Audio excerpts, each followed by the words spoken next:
इस वीडियो में हम पढ़ेंगे एरिया एज एडिटिव। एरिया कहते हैं किसी भी शेप ने जितनी जगह ली होती है। मिसाल के तौर पर ये जो रेक्टेंगल है इसके अंदर इसने ये जितनी जगह ली हुई है ये सारा इसका एरिया होगा। तो इस वीडियो में हम पढ़ेंगे एरिया एज एडिटिव, यानी हम डिफरेंट शेप्स के एरियाज को जमा कर सकते हैं। तो इसको समझने के लिए हम एक एग्जांपल लेते हैं। अगर हमारे पास इस तरह की शेप हो और इसका एरिया हमने फाइंड करना है तो हम इसको ये देख सकते हैं कि इसमें से हम कितनी रेक्टेंगल्स निकाल सकते हैं। यानी अगर हम यहाँ से देखें तो एक ये रेक्टेंगल बनती है और इसी तरह से दूसरी रेक्टेंगल इस तरफ बनती है। तो इन दो रेक्टेंगल्स को हम अलहदा कर सकते हैं। तो यहाँ से इन दो रेक्टेंगल्स को हम अलहदा कर लेते हैं इस तरह से। तो अब हम इन दो रेक्टेंगल्स का अलग-अलग एरिया फाइंड करेंगे और उसे जमा कर लेंगे, जिससे जो पहले शेप थी ये वाली इसका एरिया हमें मिल जाएगा। तो पहले हम इस रेक्टेंगल का एरिया देखते हैं। इसकी लेंथ कितनी है, जितने इसके एक तरफ का ये ब्लॉक की लेंथ है ये इसको 1 यूनिट हम कंसीडर करते हैं। तो ये 1 यूनिट है तो इसकी लेंथ बनती है 1 2 3 4। इसकी लेंथ है 4 यूनिट्स और इसकी ब्रेथ यानी चौड़ाई है 1 2 3। तो इसका एरिया क्या होगा 4 मल्टीप्लाई बाय 3, यानी लेंथ को हम ब्रेथ से मल्टीप्लाई करते हैं तो इसका एरिया आ जाएगा 12। अब इसी तरह दूसरी रेक्टेंगल को हम देखते हैं तो इसकी लेंथ है यानी इसकी जो लंबी साइड है ये है 1 2 3 4।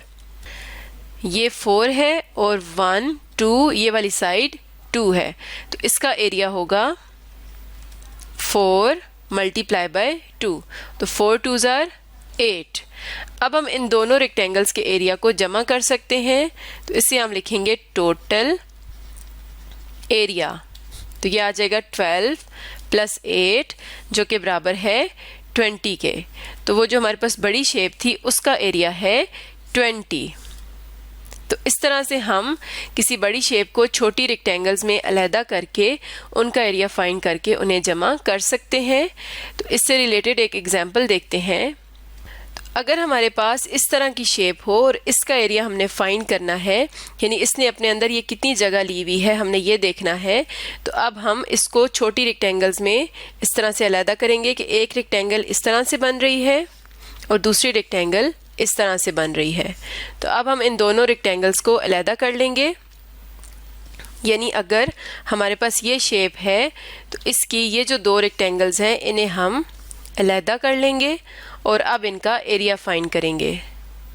तो ये वाली जो रेक्टेंगल है इसका एरिया होगा लेंथ मल्टीप्लाई बाय ब्रेथ, और इसकी लेंथ है जो लंबी साइड होती है उसे लेंथ कहते हैं, ये है 7 सेंटीमीटर। इसे मल्टीप्लाई करेंगे ब्रेथ यानी 5 सेंटीमीटर्स के साथ। जब 7 को 5 से मल्टीप्लाई करेंगे ये आ जाएगा 7 5 35 और सेंटीमीटर को सेंटीमीटर से मल्टीप्लाई करने से आएगा स्क्वायर सेंटीमीटर्स। इसी तरह से हम दूसरी रेक्टेंगल का एरिया फाइंड करते हैं। तो इसका एरिया होगा लेंथ मल्टीप्लाई बाय ब्रेथ। तो इसकी लेंथ है 8 सेंटीमीटर्स तो हम यहाँ पर लिखेंगे 8 सेंटीमीटर्स और इसे मल्टीप्लाई करेंगे 3 सेंटीमीटर्स के साथ। तो 8 3s are 24। सेंटीमीटर को सेंटीमीटर से मल्टीप्लाई करेंगे तो ये आ जाएगा स्क्वायर सेंटीमीटर्स। तो अब इन दोनों रेक्टेंगल्स का हमें एरिया यहाँ पर मिल गया है। इसका है 35 स्क्वायर सेंटीमीटर्स और इस रेक्टेंगल का एरिया है 24 स्क्वायर सेंटीमीटर्स। तो अब हमने इस बड़ी शेप का एरिया देखना है कि इसका एरिया कितना होगा। तो इसका एरिया होगा, इन दोनों रेक्टेंगल्स का एरिया हम जमा करेंगे।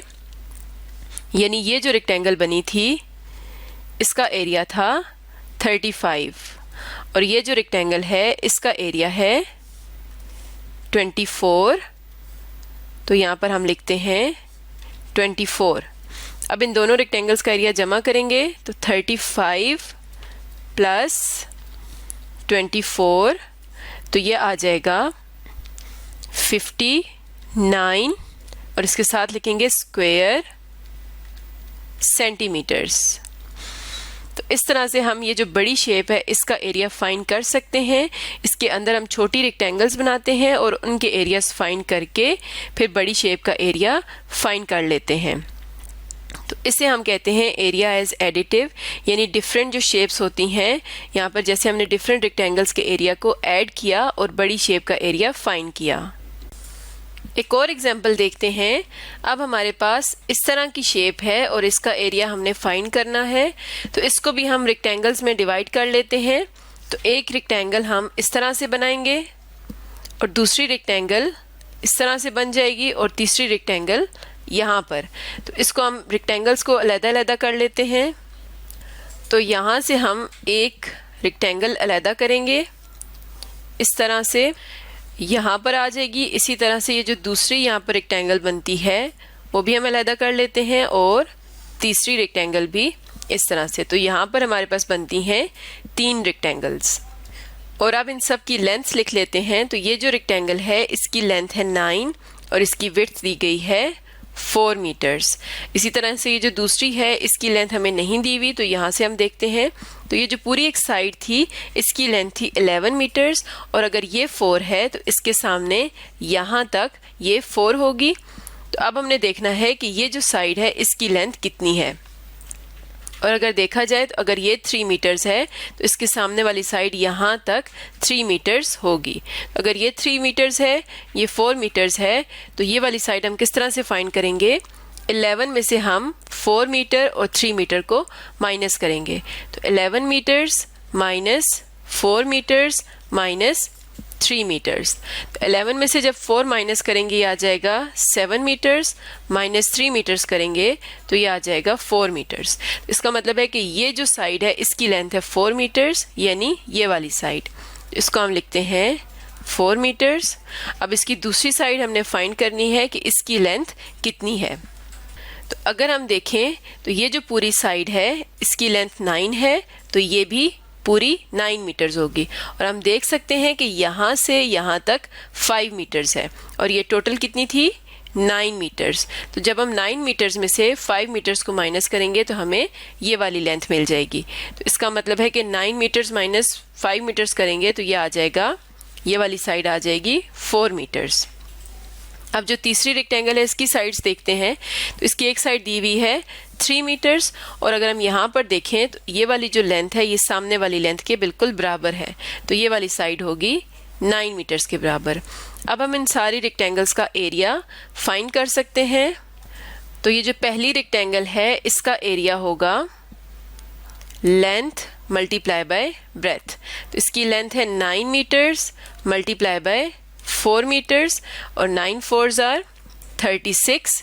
मीटर को मीटर से मल्टीप्लाई करेंगे तो यह आ जाएगा स्क्वायर मीटर्स। और स्क्वायर मीटर को हम शॉर्ट फॉर्म में इस तरह से लिखेंगे स्क्वायर मीटर्स, या इसको लिखने का दूसरा तरीका ये है कि हम मीटर लिखें और उसके ऊपर छोटा सा 2 लिखते हैं, तो यह आ जाएगा इसका एरिया।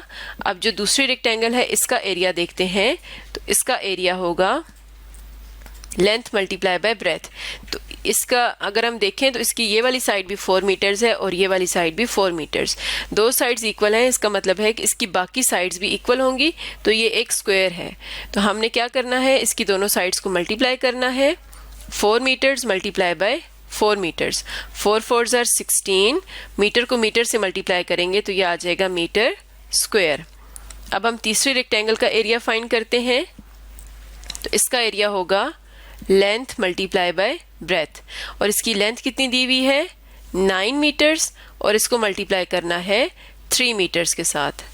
तो 9 3s आर 27। मीटर को मीटर से मल्टीप्लाई करेंगे तो ये आ जाएगा मीटर स्क्वायर। तो ये जो हमारे पास पहली रेक्टेंगल थी इसका एरिया आया था 36, दूसरी रेक्टेंगल का एरिया आया था 16 और तीसरी का आया था 27। तो ये जो पूरी शेप है इसका एरिया क्या होगा 36 प्लस 16 प्लस 27। इसका मतलब है कि हम यहाँ पर लिख सकते हैं total area equals to 36 metre square plus 16 metre square plus 27 metre square. अब इन सबको हम जमा कर लेंगे तो इस बड़ी शेप का हमें एरिया मिल जाएगा। तो 36 प्लस 16 क्या होता है? 52 मीटर स्क्वायर, और इसमें जमा करेंगे 27 मीटर स्क्वायर को। तो 52 प्लस 27 करेंगे तो ये क्या आ जाएगा? 79 मीटर स्क्वायर। तो ये जो बड़ी शेप है ये वाली, इसका पूरी शेप का एरिया है 79 मीटर स्क्वायर। तो इस तरह से जब हम इस तरह की शेप्स का एरिया फाइंड करते हैं, उन्हें छोटी रेक्टेंगल्स में डिवाइड करते हैं, हर रेक्टेंगल का एरिया फाइंड करके फिर सबके एरियाज को जमा कर लेते हैं। तो आज हमने पढ़ा एरिया एज एडिटिव।